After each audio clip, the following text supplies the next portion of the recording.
প্রিয় দর্শক, আসসালামু আলাইকুম। আপনাদের সামনে নতুন এক প্রতিবেদন নিয়ে হাজির হয়েছি। আমি বশির খান। তো আসলে মানবতা কাকে বলে, এই প্রোগ্রামটা না দেখলে হয়তো বা আপনারা বুঝতে পারবেন না। তো আমরা সরাসরি যার মাধ্যমে এখানে এসেছি, যে কারণে এসেছি, আমরা তাদের নিয়ে কিছু কথা বলবো, জানবো তাদের কি সমস্যা। চলুন আমরা কথা বলি। আসসালামু আলাইকুম।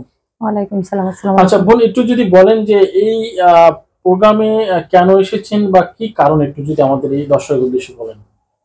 আমি আছি আমি আমার স্বামী অসুস্থ, তার জন্য মনে করেন যে আমি এখন মিডিয়ার সামনে আসা লাগছে। আমি এখন আসছি, আমি অনেক কষ্টে আছি ভাই। আমি অনেক কষ্টে আছি, আমি স্বামী নিয়ে সংসার চালাতে আমার অনেক কষ্ট হয়।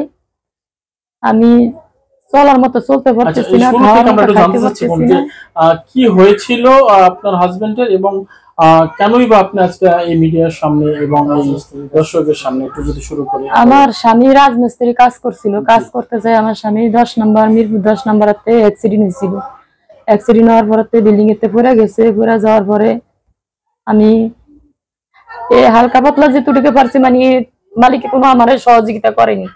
আমি অনেক কষ্টে মনে করেন যে আমি ট্রিটমেন্ট হালকা পাতলা একটু করছি। এখন মনে করেন যে আমি বাড়ি থাকার মতো দীর্ঘ আজকে 9 বছর আমার স্বামী অসুস্থ। আমি অনেক কষ্ট করতেছি, অনেক কষ্টতে চলতেছি। আমার স্বামীর এখন ডাক্তার দেখাইতে হয়, প্রতি মাসে আগামাতা মনে করেন যে ডাক্তারের কাছে নিতে হয়, ডাক্তার দেখাইতে হয়। আমি টাকা জোগাড় করতে পারতেছি না, দেখাইতে পারতেছি না, কিছু করতে পারতেছি না। এইটা নিয়ে আমি অনেক কষ্টে আছি।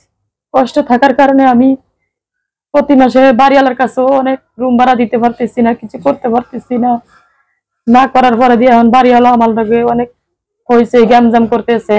আমি রুম ভাড়া দিতে পারছি না, আমি কিভাবে থাকবো, আমি রুম ছাড়া দিতাম। আমার অনেক রাগারাগি চাগাচাগি করতেছে। করার পরে দিয়ে আমি স্বামী নিয়ে এখন থাকতেছি। আমার স্বামী অসহায় পথে আমি এখন পড়ে গেছি। আমি এখন বাড়িওয়ালা যদি আমার কিছু বলো, তাও আমি থাকতে হইব, চলতে হইব। আমি স্বামীর প্রতি মাসে মাসে ডাক্তার দেখাইতে হইব, নিতে হইব, আনতে হইব। আমি তো দেশেতে আসি যাওয়া আমার সম্ভব না। আমি এই অসুস্থ স্বামী নিয়ে কিভাবে প্রতি মাসে আনা নেয় করুম? এই জন্য আমি এখন ঢাকা রুম নিয়ে থাকতেছি। আর আমার বেশিরভাগ অধিকাংশ আমার খাইতে লই তো অনেক কষ্টের দিন যাইতেছে। আচ্ছা, ডাক্তার কি বলেছে? এত লং টার্ম চিকিৎসার পরও কি আপনার হাজবেন্ড সুস্থ হওয়ার লক্ষণ আছে কিনা, একটু যদি বলেন। জি না, আমার ডাক্তার বলছে যে ট্রিটমেন্ট করার পরও আমার স্বামী সুস্থ হইব না, মানে সুস্থ হইব না, হুইল চেয়ারে চলাফেরা করতে পারবো। তো হুইল চেয়ারে চলাফেরা করতে গেলে তো মানুষের অনেক কষ্টের জীবন, কষ্টের জীবন নিয়ে চলাফেরা করতেছি, চলতেছি, থাকতেছি। দর্শক, দেখতে পাচ্ছেন আমার বোনটি কিন্তু পাশে বসে কান্না করছে তার সংসার চালানোর জন্য। অনেকে বাড়ি গাড়ি ব্যাংক ব্যালেন্স নিয়ে চিন্তা করে, কিন্তু এই বোনটি তার হাজবেন্ড সন্তানকে নিয়ে দুমুঠো ডাল ভাত খাবেন, এই কারণে কিন্তু চোখের পানি ফেলছেন। তো দর্শক, তার কিন্তু বাড়ি গাড়ির কোনো চাহিদা নেই, কিন্তু দুমুঠো ডাল ভাতের চাহিদা আছে।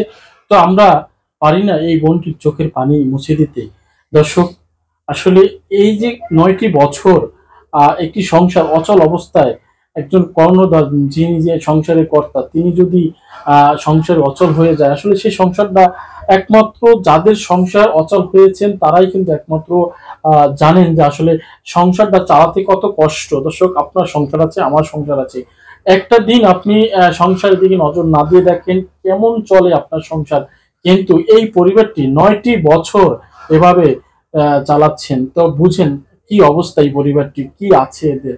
বসত বিটা যা ছিল সবকিছু কিন্তু শেষ করে দিয়েছেন চিকিৎসার ব্যয়বহুল খরচে। তো এখন আসলে সবকিছু শেষের পরে দুমুঠো ডাল ভাত সন্তান আর স্বামীকে নিয়ে যে খাবেন, এমন অবস্থা তাদের নেই। তো আমরা পারি যদি এই পরিবারটির পাশে দাঁড়াতে, আমরা সেই আশা রেখি আমরা বিদায় নেব। তবে বোন, আসলে আপনার দেশের বাড়ি কোথায়, এবং আপনার আহ, মানে হাজবেন্ডকে নিয়ে কি করতে চাচ্ছেন? যেমন অনেক আমরা দেখেছি যে হাজবেন্ড অচল হলে হয়তোবা স্ত্রী কিছু একটা করে সংসার চালায়। আসলে আপনার কি পরিকল্পনা আছে কিছু করার মতন? অনেক মেয়েদের আছে দেখি আমরা, মেশিন কিনে দেয়, সেলাই কাজ করে, বা চায়ের দোকান দেয়, অনেকেই অনেক স্বাবলম্বী হয়েছে। তো আসলে আপনাকে তো মাশাআল্লাহ অনেক আহ সাহসী মনে হচ্ছে, কারণ 9টি বছর আপনি এই সংসারটা চালিয়ে নিয়ে এসেছেন। আরো দীর্ঘ দিন আপনি পাড়ি দিতে পারবেন আমার বিশ্বাস, এবং দর্শক যারা আছেন তারাও কিন্তু এটা বুঝতে পারছেন।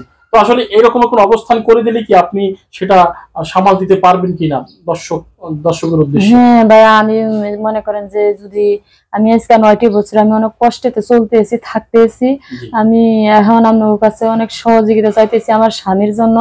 আমি যদি কিছু করে দিতে পারেন তাও আমার জন্য একটু করবেন। আমি নিজে মানে স্বামী নিয়ে। কি কোনো চায়ের দোকান দেওয়ার সাহস আছে আপনার? হ্যাঁ আছে আমার, মানে দোকানপাট মানে যেটি মানে আমার যদি আসে আমার জীবনে, আমি মানে চালক করে নিয়ে আমার স্বামীকে নিয়ে, আমার সন্তান নিয়ে, আমার শ্বশুর শাশুড়ি নিয়ে আমি চলাফেরা করে।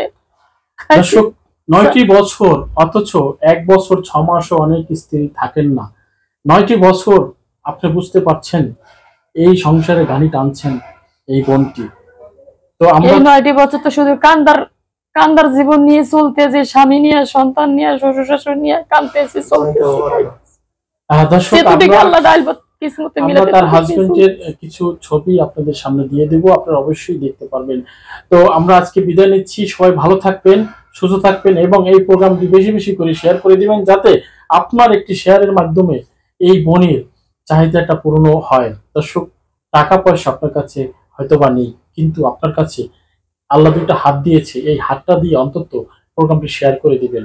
তাহলে এই বোনটি হয়তো বা তার যে ব্যক্তি তাকে সহযোগিতা করবে, আল্লাহ পাক তাকে যার হাতে রিজিক রেখেছেন, আল্লাহ পাক রিজিক দেন একজনের উছিলায়, সেই উছিলার ব্যক্তির কাছে হয়তো বা আপনার কারণে চলে যেতে পারে।